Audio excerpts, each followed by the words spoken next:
అరే బట్టు, చెప్పరా గజాల.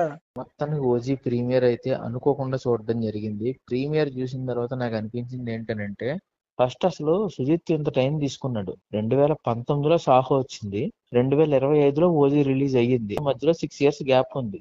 ఈ గ్యాప్ లో సుజిత్ ఒక సినిమా మీదే కూర్చున్నాడు అని అంటే ఎంత అయితే వర్క్ రెడీ చేసుకుని ఉంటాడు, ఎంత నీట్ గా ఎగ్జిక్యూట్ చేద్దామని అనుకుంటాడు అని అందరికీ ఒక మంచి అంచనా అయితే ఉంది. రన్ రాజారాన్ సినిమాతో చూసుకుంటే అక్కడక్కడ నీకు డైరెక్షనల్ ఇనబిలిటీస్ కనిపించిన ఒక మంచి రామ్ కామ్ ని కొద్దిగా మంచి మంచి ట్విస్టులతో తీసుకెళ్లి నీట్ గా తీసుకెళ్లాడు.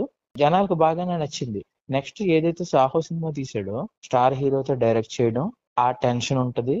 దట్టు బాహుబలి తర్వాత ఆ ఔరాన్ని మెయింటైన్ చేసుకుంటూ వెళ్ళాలి అని అంటే చాలా కష్టం. తెలుగు మార్కెట్ వరకు అంత గొప్పగా రిజల్ట్ రాకపోయినా బాలీవుడ్ మార్కెట్ లో మాత్రం సినిమాకి మంచి రిజల్ట్ అయితే వచ్చింది. అండ్ సుజిత్ కూడా చాలా మంచి పేరు వచ్చింది. ఎప్పుడైతే పవన్ కళ్యాణ్ తో ఈ కాంబినేషన్ అన్నది సెట్ అవుతోంది అని న్యూస్ వచ్చిందో, అప్పటి నుంచి ఈ సినిమా మీద కొంతమందికి, ఓ సెట్ ఆఫ్ ఆడియన్స్ కి ఎక్స్పెక్టేషన్స్ అయితే బీభత్సంగా ఉన్నాయి. ఎక్స్పెక్టేషన్స్ ని మీట్ అవ్వడానికి తను ట్రై చేసి ఉండొచ్చు ఈ 6 years, బట్ అవి మీట్ అయ్యాడా లేదా అని అన్నది ఒక్కొక్కటి డీటెయిల్డ్ గా మాట్లాడుకుంటూ వెళ్తే నీకు కూడా క్లారిటీ వస్తుంది, అండ్ వినే మన వాళ్ళకి కూడా క్లారిటీ వస్తుంది. ఫస్ట్ ఈ కథ రాసుకుంటున్నప్పుడే సుజిత్ కొంచెం డిస్టర్బ్ అయ్యాడని అయితే చెప్తాను. ఎందుకనంటే సినిమాలో కథ లేదు. ఎస్, నువ్వు విన్నది కరెక్టే, సినిమాలో కథ లేదు. ఏ కథ లేకుండా పవన్ కళ్యాణ్ ఆరాన్ని చూసుకుని, పవన్ కళ్యాణ్ ఇమేజ్ ని చూసుకుని ముందుకు తీసుకెళ్దాం, జస్ట్ ఒక ఫ్యాన్ బాయ్ మూమెంట్స్ అన్ని పెడదాం సినిమాలో అని పెట్టుకుని సినిమాని ముందుకు తీసుకెళ్ళినట్టే అనిపించింది. అది తప్ప సినిమాలో చెప్పుకోదగ్గ ఎలిమెంట్స్ ఏమీ లేవు. ఒక పర్ఫెక్ట్ సీన్ ఉంది అని ఎక్కడా లేదు. పవన్ కళ్యాణ్ ఉంటాడు, పవన్ కళ్యాణ్ చుట్టూ కొన్ని సీక్వెన్సెస్ జరిగితే అక్కడ పవన్ కళ్యాణ్ ఎలివేట్ చేస్తాడు, అంతే. ఇదే జరుగుతుంది సినిమా అంతా త్రూ అవుట్. అరే మామ, సుజీత్ డిసప్పాయింట్ చేశాడని చెప్తున్నావు, మరి పవన్ కళ్యాణ్ ఎంతవరకు మెప్పించాడు? To be frank, to be honest చెప్తున్నా, నాకు పర్సనల్ గా అనిపించింది ఏంటి అని అంటే, పవన్ కళ్యాణ్ కూడా సినిమాని కాపాడలేకపోయాడనే చెప్తాను. ఎందుకంటే తన ప్రజెన్స్ ఏదైతే ఉందో సినిమాలో అది బాగుంది, ఆ ప్రజెన్స్ నిలబెట్టుకున్నాడు. కాకపోతే అది సినిమాకి సరిపోదు. ఓపెనింగ్స్ తీసుకురావాలంటే అది సరిపోతుంది, కానీ ఆ ఎఫర్ట్స్ ఏవైతే పవన్ కళ్యాణ్ పెట్టాడో, సినిమాని రన్ ముందుకు తీసుకెళ్ళాలి, ఆడియన్స్ ని పుల్ చేయాలి అని అంటే ఈ ఎఫర్ట్ అయితే సరిపోదు. గత సినిమాలతో కంపేర్ చేసుకుంటే ఈ సినిమాలో ఎఫర్ట్స్ ఇంకా తక్కువగా ఉన్నాయని నాకు అనిపించిందిరా. ఓకే మామ, మిగతా ఆర్టిస్టుల పర్ఫార్మెన్స్లు ఎలా ఉన్నాయి? మా సినిమాలో ఒక కుప్పలాగా ఉన్నారు ఆర్టిస్టులు. ఒకళ్ళు ఇద్దరు కాదు, చాలా మంది నోటబుల్ ఆర్టిస్టులు ఉన్నారు. కలబోర గంపలాగా ఉంటదన్నమాట. అంటే ఏది కూడా ఒక ఫుల్ఫిల్నెస్ అన్నది ఉండదు.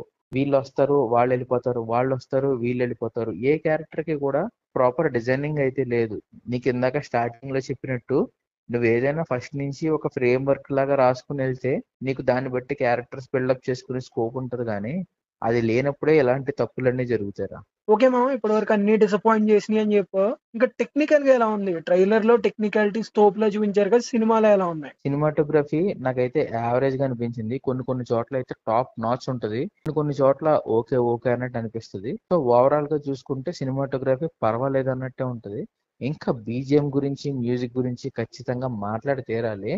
ఆడియో ఫంక్షన్స్ లో కానీ, ప్రమోషనల్ ఈవెంట్స్ లో కానీ చూస్తే తమన్ చూపించిన ఎనర్జీ, తన ట్విట్టర్ లో పోస్ట్ చేసిన విధానం కూడా చూసుకున్నా కూడా సినిమాని ఒక రేంజ్ లో ఎలివేట్ చేసుకుంటూనే వచ్చాడు ఫస్ట్ నుంచి కూడా. సో ఆ ఎనర్జీని సినిమాలో చూపించడంలో ఖచ్చితంగా ఫెయిల్ అయ్యాడని నేను చెప్తాను. నాకు పర్సనల్ గా intro title cards, post credit title cards, ఇంకా టైటిల్ సాంగ్ వచ్చే ఎపిసోడ్స్ తప్ప ఎక్కడ కూడా తమన్ డ్యూటీ చేసినట్టయితే నాకు అనిపించలేదు.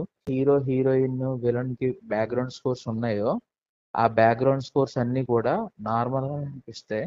ఎక్కడ కూడా ఏ సీక్వెన్స్ కి, ఏ ఎపిసోడ్ కి కూడా బీజిఎం ఒక హై లెవెల్లో ఉంటుందని అయితే నాకు అనిపించలేదు. అండ్ ఇంకా ఇంటర్వెల్ విషయానికి వస్తే అక్కడ ఒక బీజిఎం వాడాడు. ఆ బీజిఎం బాగా అట్రాక్ట్ చేస్తుందని అనుకున్నాడో ఏమో తెలియదు, కానీ నాకైతే అది అంతలా ఎక్కలేదు. మామ, ఇంకొక విషయం గురించి మాట్లాడాలి, ఇందాక మిస్ అయింది, అది ఇప్పుడు మాట్లాడుతున్నా. ఇమ్రాన్ హష్మిని క్యారెక్టర్ లో తీసుకుని విలన్ రోల్ గా తీసుకొచ్చి పెట్టారు. తన క్యారెక్టర్ కంపారిటివ్లీ చూసుకుంటే బెటరే.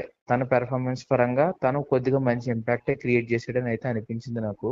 ఓవరాల్ కాస్టింగ్ లో కంపేర్ చేసుకుంటే ఇమ్రాన్ హష్మి క్యారెక్టరైజేషన్ కొద్దిగా అటు ఇటుగా ఉన్నా కూడా క్యారెక్టర్ తను పెర్ఫార్మ్ చేసిన విధానం అయితే మాత్రం బాగుందిరా. ఓకే మామ, ఫైనల్ గా ఏం చెప్తావు? నీ వెరిడిక్ట్ ఏంటి? ఇది కూడా one of the disappointed venture from Pawan Kalyan అని అయితే నా అభిప్రాయం. ఈ సినిమా ఒకళ్ళకి నచ్చుతుంది, ఒకళ్ళకి నచ్చదు అని జస్టిఫై అయితే నేను చేయలేను. ఈ పర్టికులర్ సినిమాలో ఏ ఎలిమెంట్స్ ఎవరికి నచ్చుతాయి అన్నది కూడా ఒక క్లారిటీ లేదు. తలా తోక లేకుండా తీసిన సినిమాలాగా అయితే నాకు అనిపించింది. But completely depends on individual opinions. ఆ రకంగా చూసుకుంటే ఎవరికి ఎలా అనిపిస్తుందో చెప్పలేము. కానీ ఒకసారి పవన్ కళ్యాణ్ మీద అభిమానం లేదా సుజిత్ సినిమా మాకు నచ్చుతుంది అనే నమ్మకం ఉంటే మీ దగ్గరలో ఉన్న థియేటర్స్కి వెళ్ళి ఒకసారి అయితే ట్రై చేయండి సినిమా. రికమెండ్ అయితే చేయట్లేదు, మీ అభిమానాన్ని మీ అభిప్రాయాన్ని గౌరవిస్తూ ఈ మాట అయితే చెప్తున్నాను.